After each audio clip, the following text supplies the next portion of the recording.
சின்ன மருமகள்ல அடுத்து நடக்க போகுதுன்னு வாங்க பார்க்கலாம். அப்பா, அந்த நீதிமானுக்கு வேற ஏதாவது இடம் ஏதாவது இருக்காப்பா? அந்த ஆளு அடிக்கடி போயிட்டு வர மாதிரி ஏதாவது ஒரு இடம். இப்ப இங்க இருக்கிற எல்லா இடத்துலயும் கருப்பணி தேடி பார்த்துட்டு ஆகலாம். இங்க எதுலயுமே சக்தி என்ன இல்லையா? வேற ஏதாவது உங்களுக்கு தெரிஞ்ச ஏதாவது இடம் இருக்கு அப்படின்னு சொல்லிட்டு செல்லப்பாண்டி கிட்ட தமிழ் கேட்கவும், வேற ஏதாவது இடம்? ஆத்தா, எனக்கு ஞாபகம் வந்துருச்சு. அழகர் கோயில் பக்கத்துல ஒரு பெரிய பங்களா, அது நீதிமானுக்கு சொந்தமானதான். அந்த பங்களாவுக்கு அடிக்கடி நீதிமானு போயிட்டு வருவான்னு நான் கேள்விப்பட்டிருக்கேன் அப்படின்னு சொல்லிட்டு செல்லப்பாண்டி சொல்லவும், சரிப்பா வாங்க இங்க போய் பார்க்கலாம் அப்படின்னு சொல்லிட்டு தமிழ் சொல்லவும், செல்லப்பாண்டியும் தமிழும் அந்த நீதிமானுக்கு சொந்தமான பங்களாவுக்கு போய் பாக்குறாங்க. என்னத்தா பூட்டு போட்டு கிடக்கு? பூட்டி இருக்கே, அப்ப யாரும் இல்ல போலையே அப்படின்னு சொல்லி செல்லப்பாண்டி சொல்லவும், இல்லப்பா பூட்டி இருந்தாலும் நம்ம விடக்கூடாது, நீங்க அந்த பக்கம் போய் பாருங்க, நான் இந்த பக்கம் போய் பாக்குறேன் அப்படின்னு சொல்லிட்டு தமிழும் செல்லப்பாண்டியும் ஆளுக்கு ஒரு இடமா போய் பாக்குறாங்க.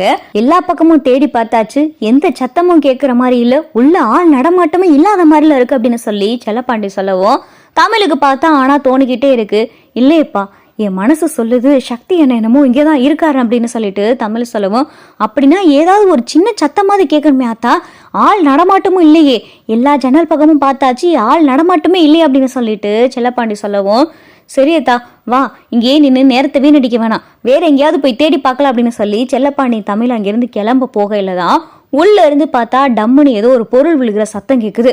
அப்பா சத்தம் கேட்குதுப்பா அப்படின்னு சொல்லி தமிழ் சொல்லவும், தமிழும் செல்லப்பாண்டியும் பார்த்தா அங்கேயே பொறுமையா வெயிட் பண்ணி பாக்குறாங்க. அடுத்தடுத்து பார்த்தா பேசுற சத்தம்லாம் கேக்குது. டே அவங்க போயிட்ட மாதிரி தெரியுது, நீ இவனை பாத்துக்க அப்படின்னு சொல்லிட்டு ஆள்லாம் பேசுறாங்க. அப்பா உள்ள பேச்சு சத்தம் கேக்குதுப்பா, ஆள் இருக்காங்க அப்படின்னு சொல்லிட்டு தமிழ் சொல்லவும், தமிழ் உடனே பார்த்தா கருப்புக்கு ஃபோன் பண்ணி, அண்ணே நான் இந்த மாதிரி அழகர் கோயில் பக்கத்துல இருக்கிற ஒரு பங்களால இருக்கேன், அங்கே ஆள் நடமாட்டம் இருக்கிற மாதிரி இருக்கு, வீடு பார்த்தா பூட்டி கிடக்கு, இது நீதிமானுக்கு சொந்தமான பங்களா, இங்கே சக்தி என்னமோ இருப்பாருன்னு எனக்கு தோணுது அப்படின்னு சொல்லிட்டு தமிழ் சொல்லவும், சரி தமிழ் நாங்க வரோம் அப்படின்னு சொல்லி கருப்பு சொன்னதும் கருப்பு, சேது, நடேசன் எல்லாரும் பார்த்தா இங்க நீதிமானுக்கு சொந்தமான பங்களாக்கு வராங்க. மாமா பூட்டை உட மாமா அப்படின்னு சொல்லிட்டு சேது சொல்லவும், பங்களாவுடைய பூட்டை உடைச்சு உள்ள போறாங்க. அங்கே பார்த்தா சக்தியை தலையில கட்டு போட்டு ஒரு பெட்டில் படுக்க வச்சு சக்திக்கு பார்த்தா குளுக்கோஸ் எல்லாம் போட்டு சக்திக்கு ட்ரீட்மெண்ட் நடக்கிற மாதிரி சக்தி இங்க படுத்து கிடக்காரு. சுத்தி பார்த்தா அடியாட்கள்லாம் நிக்கிறானுங்க. அவனுங்கெல்லாம் அடிச்சு போட்டு பார்த்தா இங்க சேது அடி வெளுத்துக்கிட்டு இருக்காரு. சக்தி என்ன அப்படின்னு சொல்லிட்டு தமிழ் பார்த்தா சக்தி கிட்ட பேச பாக்குறாங்க. சக்தி இங்க மயக்கத்துல இருக்காரு. சக்தி உங்களுக்கு என்ன ஆச்சு அப்படின்னு சொல்லிட்டு இங்க தமிழ் பார்த்தா சக்தியோடைய பல்ஸ் எல்லாம் செக் பண்றாங்க. தலையில அடிபட்டு குளுக்கோஸ் ஏறிக்கிட்டு இருக்கு. சரி அப்பா நீங்க ஆம்புலன்ஸ்க்கு ஃபோன் பண்ணுங்க அப்படின்னு சொல்லிட்டு தமிழ் சொல்லவும், செல்லப்பாண்டியும் பார்த்தா ஆம்புலன்ஸ்க்கு ஃபோன் பண்றாரு. ஆம்புலன்ஸும் பார்த்தா வந்துடுது. சக்தியை பார்த்தா ஆம்புலன்ஸ்ல ஏத்துறாங்க. இங்க போலீஸ்க்கும் ஃபோன் பண்ணி பார்த்தா சேது வர சொல்லிடுறாரு. போலீஸும் வந்துடுறாங்க. அடியாட்கள் எல்லாம் பார்த்தா போலீஸும் கைது பண்ணிடுறாங்க. இங்க நீதிமன்றத்துல ஜட்ஜ் பார்த்தா ஜட்ஜ்மெண்ட் எழுத போறாரு. அந்த சரியான நேரத்துக்கு பார்த்தா சேது வராரு. ஒரு நிமிஷம் ஐயா அப்படின்னு சொல்லிட்டு சேது கத்தவும், யார் அது அப்படின்னு சொல்லி எல்லாரும் திரும்பி பார்க்க சேது வராரு. இவன் என்னடி ஏதோ ஆதாரம் கண்டுபிடிக்க போறேன்னு போனியா, இங்க 7 வருஷம் சொல்லி தீர்ப்பே கொடுக்க போறாங்க அப்படின்னு சொல்லி ஈஸ்வரி சொல்லிக்கிட்டு இருக்கு. ஐயா ஒரு நிமிஷம் அப்படின்னு சொல்லி சேது உள்ள வராரு. ஏதா இருந்தாலும் இந்த நீதிமன்ற கூண்டுல வந்து சொல்லுங்க அப்படின்னு சொல்லி நீதிபதி சொல்லவும், ஐயா சக்தி உயிரோட தான் இருக்காரு, சக்தி உயிரோட இருக்கையில எங்க அப்பாவை எதன் அடிப்படையில சக்தியை கொலை பண்ணாருன்னு சொல்லிட்டு இப்ப தீர்ப்பு கொடுக்க போறீங்க அப்படின்னு சொல்லிட்டு சேது சொல்லவோ, என்ன சொல்றீங்க அப்படின்னு சொல்லி நீதிபதி கேட்க, இன்ஸ்பெக்டர் உள்ள வாங்க அப்படின்னு சொல்லிட்டு சேது சொல்லவும், இன்ஸ்பெக்டர் கூடவே பார்த்தா தமிழ், செல்லப்பாண்டி, சக்தி எல்லாரும் வராங்க.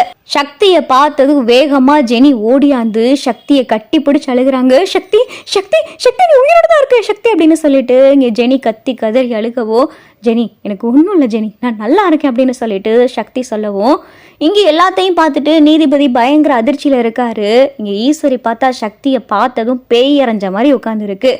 என்ன சொல்றீங்க சேது, எப்படி சக்தி வந்தார் அப்படின்னு சொல்லிட்டு இங்க நீதிபதி கேட்கவும், ஐயா சக்தி உயிரோட தான் ஐயா இருக்காரு, சக்தியை அடிச்சு அவருக்கு பலத்த காயமாயி அழகர் கோயிலுக்கு பக்கத்துல இருக்கிற ஒரு காட்டு பங்களால சக்தியை வச்சு ஏதோ ட்ரீட்மெண்ட் எல்லாம் கொடுத்துக்கிட்டு இருந்தாங்க ஐயா. நாங்க சரியான முறையில போன நேரத்துல சக்தியையும் கண்டுபிடிக்க முடிஞ்சிச்சு.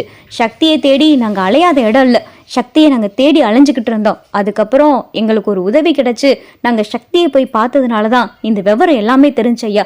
சக்தியை இந்த மாதிரி குடும்பப்படுத்தினது எல்லாமே அரசியல்வாதி நீதிமான் ஐயா அப்படின்னு சொல்லிட்டு இங்க சேது சொல்லவும், அப்பதான் ஜட்ஜி வந்துட்டு சக்தி கிட்ட கேட்கிறாரு, தம்பி என்ன நடந்துச்சு நீங்க சொல்லுங்க அப்படின்னு சொல்லி கேட்கவும், ஐயா என் பேரு சக்தி, ஜெனியை நான் உசுருக்கு உசுரா காதலிச்சேன், இவங்க வீட்டுக்கு தெரியாம நாங்க கல்யாணம் பண்ணிக்கிட்டோம் தான். ஆனா அதுக்கப்புறம் ஜெனியோடைய அப்பா தான் என்னை கடத்தி வச்சு ஆட்களை வச்சு அடிச்சு என்னை இந்த நிலைமைக்கு ஆளாக்குனது.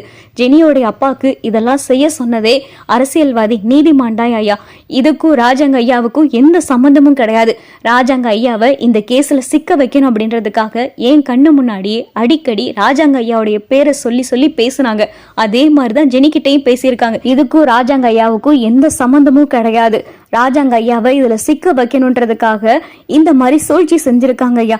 என்னுடைய இந்த நிலைமைக்கு காரணம் முழுக்க முழுக்க ஜெனியோடைய அப்பாவும் அந்த அரசியல்வாதி நீதிமான் தான் ஐயா அப்படின்னு சொல்லிட்டு சக்தி சொல்லவும் நீதிபதி காவல்துறைக்கு உத்தரவிடுறாரு. அரசியல்வாதி நீதிமான இன்னும் 24 மணி நேரத்துக்குள்ள கைது பண்ணணும் அப்படின்னு சொல்லிட்டு நீதிபதி சொன்ன உடனே இன்ஸ்பெக்டரும் பார்த்தா சரிங்கய்யா அப்படின்னு சொல்றாரு. இங்க ராஜாங்கத்தை பார்த்தா விடுதலையும் பண்ணிடுறாங்க. ராஜாங்கம் எந்த தவறும் செய்யவில்லை என்று ஆதாரத்தோடு நிரூபணமானதால் ராஜாங்கத்தை விடுதலை செய்கிறேன் அப்படின்னு சொல்லிட்டு நீதிபதி சொல்லவோ ராஜாங்கத்தை விடுதலை செஞ்சிடறாங்க.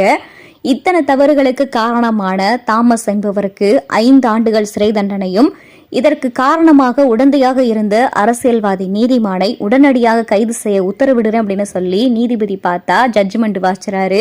இங்க ஈஸ்வரிக்கு பார்த்தா பயங்கரமான அதிர்ச்சி. இந்த ராஜாங்கம் 7 வருஷம் ஜெயில போய் உட்காந்து களி தின்னுவான்னு பார்த்தா இப்ப என்னன்னா எல்லாமே தலைகீழா மாறி போச்சு அப்படின்னு சொல்லி ஈஸ்வரி கடந்து புலம்ப அப்பத்தா பார்த்தா சாமியை கும்பிட்டுக்கிட்டு இருக்காங்க. மோகனாக்கு பார்த்தா அவ்வளவு சந்தோஷம்.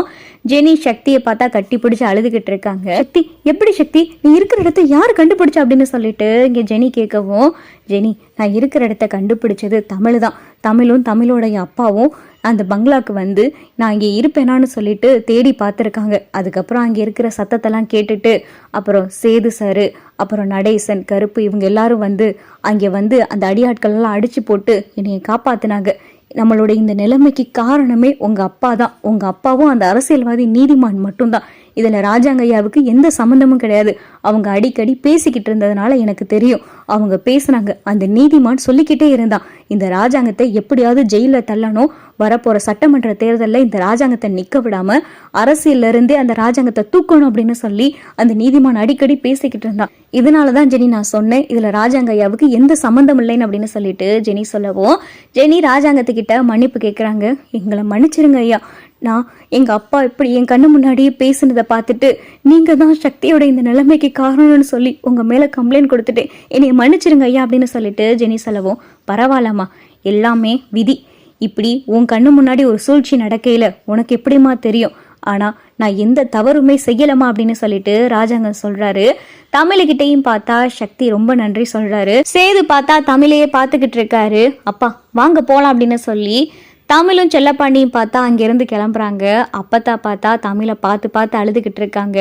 ஐயா இப்போ உனக்கு உடம்புலாம் எப்படியா இருக்கு அப்படின்னு சொல்லி ராஜாங்கத்துக்கிட்ட அப்பத்தா கேட்கவும் ஒன்றும் இல்லை ஆத்தா எனக்கு ஒன்றும் இல்லை நான் நல்லா இருக்கேன் வாங்க வீட்டுக்கு போகலாம் அப்படின்னு சொல்லிட்டு ராஜாங்கத்தை வீட்டுக்கு கூட்டிட்டு வராங்க. அடியே மோகனா உள்ள போய் ஆராத்தி கரைச்சி எடுத்துட்டு வாடி அப்படின்னு சொல்லி அப்பத்தா சொல்லவும் மோகனாவும் ஆராத்தி கரைச்சி எடுத்துட்டு வராங்க. எடுத்து ராஜாங்கத்தை வீட்டுக்குள்ள கூட்டிட்டு போறாங்க. ஐயா சேது நீ மட்டும் இல்லைனா நான் இந்த நேரம் இங்கே போய் வீட்டில் உட்காந்துருக்க முடியாதியா அப்படின்னு சொல்லி ராஜாங்க சேதுவை பார்த்து நன்றி சொல்லிக்கிட்டு இருக்கவோ அப்பா என்னப்பா பண்ணிக்கிட்டு இருக்கீங்க இது என் கடமைப்பா அப்படின்னு சொல்லி சேது ராஜாங்கத்துக்கிட்ட சொல்லிக்கிட்டு இருக்காரு.